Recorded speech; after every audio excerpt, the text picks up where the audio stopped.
In a world that never seems to slow down, rest has become one of the rarest things we search for and one of the hardest to hold on to. Every day asks more of us, more attention, more energy, more movement, more noise. And somewhere in the middle of all that, our bodies whisper a simple request we often ignore. Let me rest. This episode is about learning to hear that whisper again. It's about the quiet art of better sleep. The kind of rest that isn't forced, rushed, or perfect, but built slowly through small habits, gentle discipline, and a willingness to understand what your body has been trying to tell you. So settle in. Take a breath. Let's explore how to find rest in a restless world. Sleep used to feel simple. You'd close your eyes, drift off, and wake up ready for whatever the day threw at you. But somewhere between long workdays, glowing screens, late-night scrolling, and the constant hum of life, rest became something we chase instead of something we receive. If you've ever laid awake at 2 a.m. replaying conversations, planning tomorrow, or just staring at the ceiling wondering why your brain refuses to slow down, you're not alone.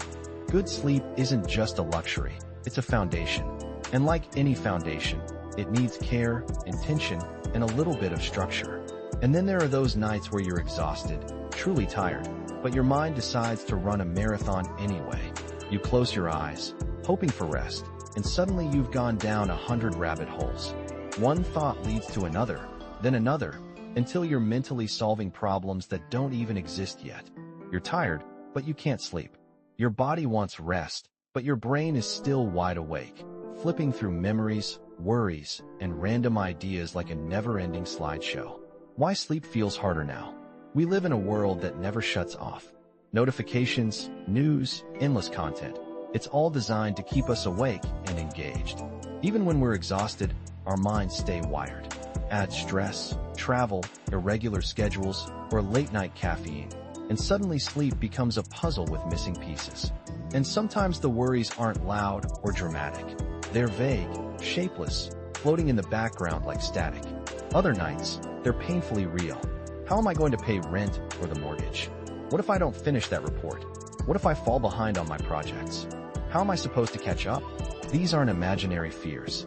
They're legitimate concerns that come from trying to hold life together while juggling responsibilities, deadlines, and expectations. But even real worries can take on a life of their own at night. They grow sharper in the dark, looping in circles, repeating themselves until you're wide awake despite being completely drained. And that's the hardest part. You're tired, you want rest, but your mind keeps running scenarios, planning solutions, and replaying problems you can't fix at 2 a.m. So how do you tune all of this out long enough to sleep? You don't ignore the worries. You gently set them down. You give your mind permission to pause. You remind yourself that problems are solved in daylight, not in the middle of the night. You create a small ritual, a soft landing, something that signals to your brain, not now, later. Because rest isn't about pretending everything is fine. It's about giving yourself the strength to face those real worries with a clearer mind tomorrow. But here's the good news. You can rebuild your relationship with rest. It doesn't require perfection, just small, consistent habits that signal to your body. It's safe to slow down now. And that's where discipline comes in. Everything we do well in life has a structure behind it. We evaluate the situation, we justify what happened, and we make adjustments. Sleep is no different. It needs discipline, not luck. A disciplined mindset looks at the night honestly. Why didn't I sleep well? What part of my routine slipped? What can I adjust tomorrow? When you approach rest with the same intentionality you bring to fitness, work, or travel planning, your sleep becomes something you actively shape, not something that just happens to you. Over time, those small corrections build a reliable rhythm. You start trusting your own ability to wind down, reset, and recover. Rebuilding your sleep isn't about chasing the perfect night. It's about creating a steady pattern of choices that support rest, night after night. Getting a good night's sleep in a tent can be surprisingly difficult. Maybe the sleeping pad isn't supportive enough, or the temperature drops and you end up shivering, or the wind and rain keep you awake. Every time you camp, you learn exactly why you didn't sleep well, and that's valuable. Use those lessons to improve your setup for the next trip. Outdoor sleep systems have come a long way. Modern pads, insulated mats, compact pillows, and weather-resistant gear are far better than what existed even a few years ago. It's worth updating your kit when you can. If you're car camping, you have even more flexibility. Look at the different setups available and adjust your sleep system by adding or swapping out the items that matter most. A better mattress, warmer quilt, quieter tent fabric, or a sturdier cot. Air mattresses have dropped significantly in price, and backpacking pads are lighter, smaller, and more comfortable than ever. The key is simple. Keep exploring better gear and better prices. Competition has made quality sleep equipment far more affordable, so upgrading your setup doesn't have to break the bank. How to calm your mind when worry wakes you up. Let's say you wake up in the middle of the night and suddenly start worrying about a bill. Your mind begins racing, your heart picks up speed, and before you know it, you're wide awake. This is where you need to calm your brain with a plan. Not a perfect plan, not a detailed plan, just an outline your mind can hold on to. Here's an example. Your rent is due in 5 days, and it's $1,000. Today is Tuesday, and you get paid on Friday. Your paycheck will be $700. In the middle of the night, that gap feels enormous. Your brain starts spiraling. How am I going to pay this? What if I fall behind? What if everything collapses? But here's the trick to calming your mind. Break the problem down. You're getting paid in 3 days. You're short $300. You have $200 in savings. Suddenly your $1,000 problem becomes a $100 problem. You've reduced the size of the worry simply by reasoning with your brain. You're showing it how the problem can be solved, or at least how it can be approached. As long as your mind sees an outline, even a rough one, it can relax. It doesn't need the full solution at 2 a.m. It just needs to know the problem isn't impossible. This is only an example, but you understand what's happening here. You're giving your brain permission to stand down. You're telling it, I have a direction. I'll handle this in the morning. And that's the key. Deal with the problem when you're awake. Problems always feel smaller after rest. That's the idea. Sleep first, solve later. The ritual of winding down. Think of sleep as a gentle landing, not a sudden stop. A nighttime ritual doesn't have to be complicated. It just needs to be yours. Dim the lights an hour before bed. Your brain responds to darkness like a natural cue. Put your phone away. Even 5 feet makes a difference. Stretch or breathe for a few minutes. Let your muscles unclench from the day. Sip something warm, herbal tea, warm water, anything that feels calming. Write down tomorrow's tasks so your mind doesn't carry them into the night. These small actions create a rhythm, a steady signal to your nervous system that it's finally okay to rest. And beneath that rhythm is something even more important, planning. Planning is one of the most essential problem-solving tools we have. It doesn't guarantee that every challenge disappears, but it gives us a way to reason with our circumstances instead of being overwhelmed by them. When you plan, you become aware of what's happening, why it's happening, and what adjustments are possible. That awareness alone makes solutions feel closer, more attainable. Sleep works the same way. It isn't just a biological function, it's a discipline. A disciplined mindset evaluates the night honestly. What went right? What disrupted rest? What habits slipped? What can be improved tomorrow? This is the same mindset behind staying organized, staying consistent, and staying aware. It's the same mindset behind the post. Mastering reminders. Stay organized and on top of your tasks. Because reminders, routines, and planning aren't just productivity tools. They're sleep tools too.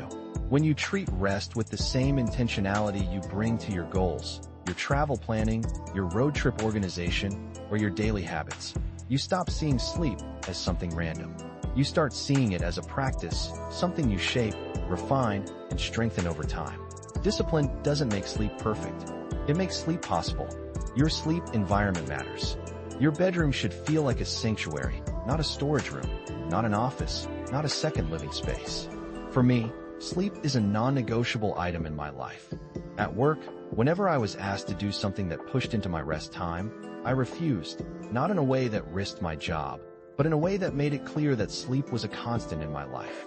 My bosses knew it, and they respected it.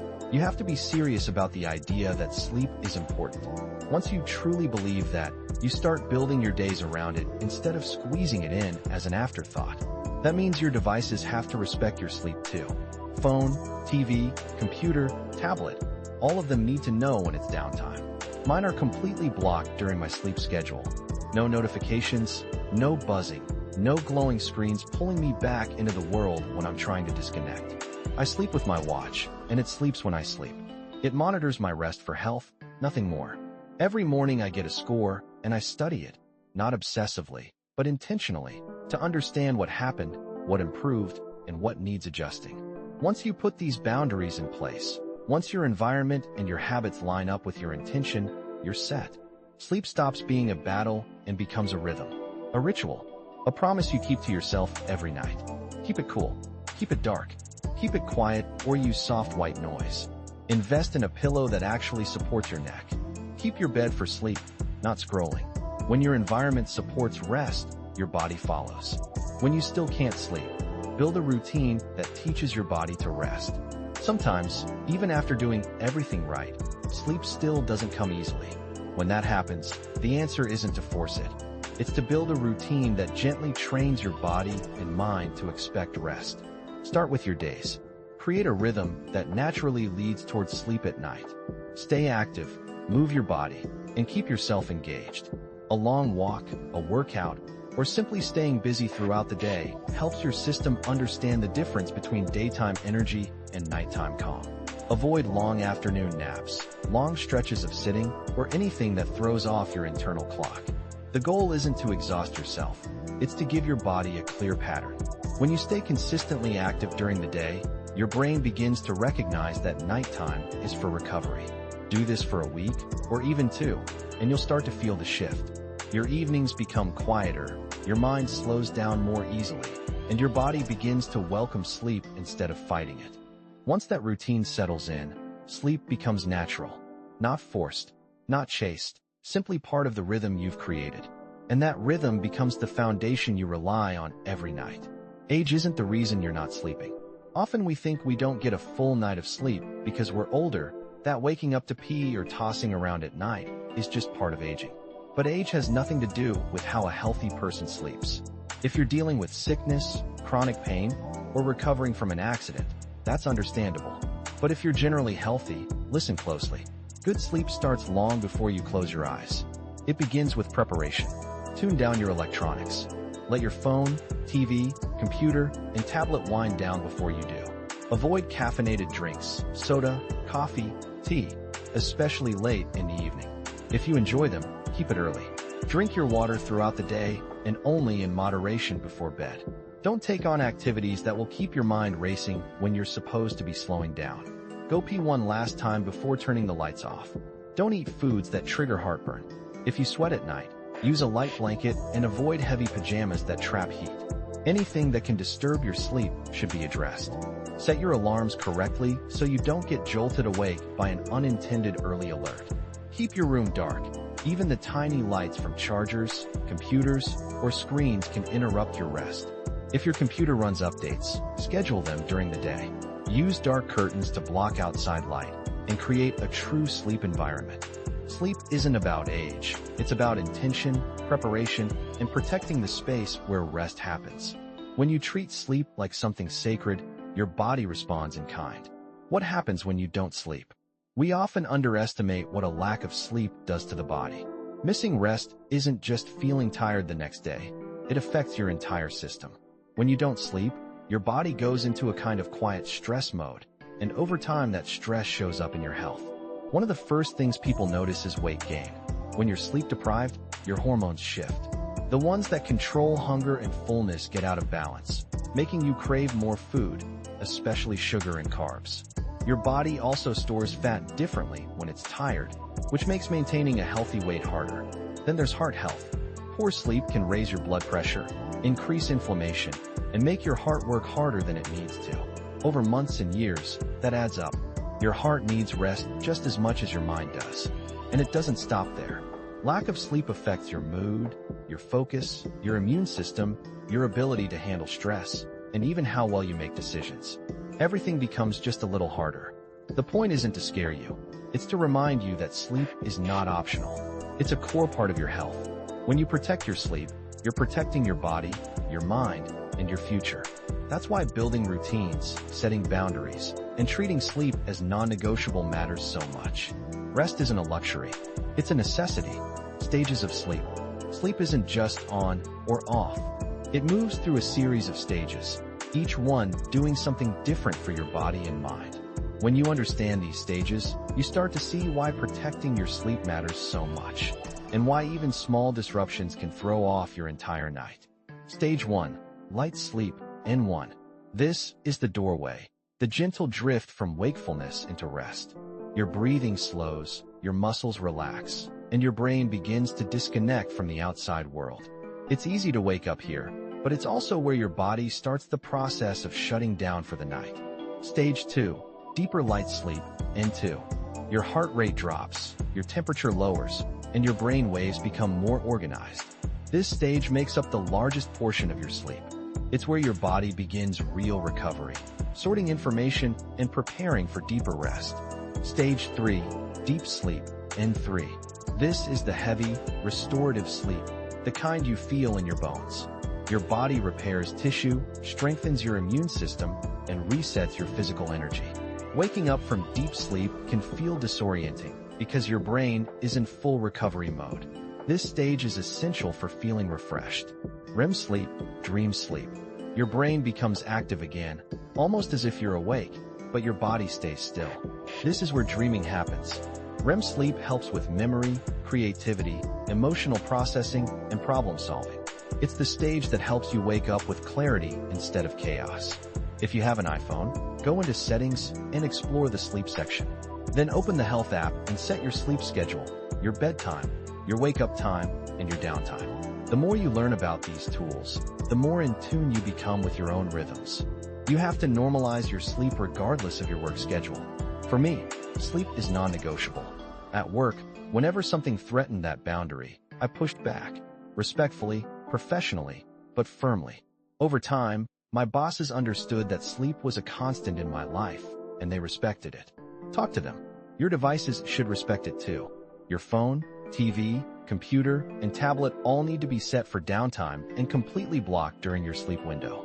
Mine are locked down every night. No notifications, no distractions, no excuses. I sleep with my watch, and it sleeps when I sleep. It monitors my rest for health, nothing more. Every morning, I get a sleep score, and I study it, not obsessively, but intentionally, to understand what happened and how I can improve. Once you put these systems in place, everything starts working for you. Your phone and watch begin to understand your routines. The bionic chip learns your patterns and builds schedules automatically, and you simply make small adjustments as needed. When your habits, your environment, and your technology all align with your intention to sleep well, you're set. Rest becomes predictable, protected, and part of your identity, not something you hope for, but something you build. Travel and sleep, the hardest combination. If you're a traveler, a road tripper, or someone who sleeps in different places often, you already know how unpredictable rest can be. New beds, new temperatures, new noises, it all affects your sleep. A few grounding habits help. Bring a small sleep kit, eye mask, earplugs, a familiar pillowcase. Keep a consistent wind-down routine, even on the road. Avoid heavy meals or caffeine late at night. If you're car camping, make sure your setup feels secure and comfortable. Your body loves familiarity. Give it something stable, even when the scenery changes. The morning after. Good sleep isn't just about the night. It's about how you greet the morning. Wake slowly. Stretch. Drink water. Step outside if you can. Let the day meet you gently instead of rushing into it. When you treat mornings with care, your nights often follow. Final thought. Sleep isn't a battle to win. It's a relationship to nurture. The more you honor it, the more it gives back. Better mood, better focus, better health, better adventures. Rest is the quiet engine behind everything you do. Tonight, give yourself permission to slow down. You deserve rest that feels deep, peaceful, and real. Thank you for spending this time with me, exploring the quiet art of better sleep and what it means to find rest in a restless world. If today's episode helped you slow down, breathe deeper, or rethink the way you approach rest, I hope you carry that feeling with you into tonight and into every night that follows. If you'd like more conversations like this, more guidance, more reflective moments, make sure to subscribe. It helps the show grow, and it ensures you never miss an episode. Until next time, take care of yourself protect your rest, and keep practicing the quiet art of slowing down.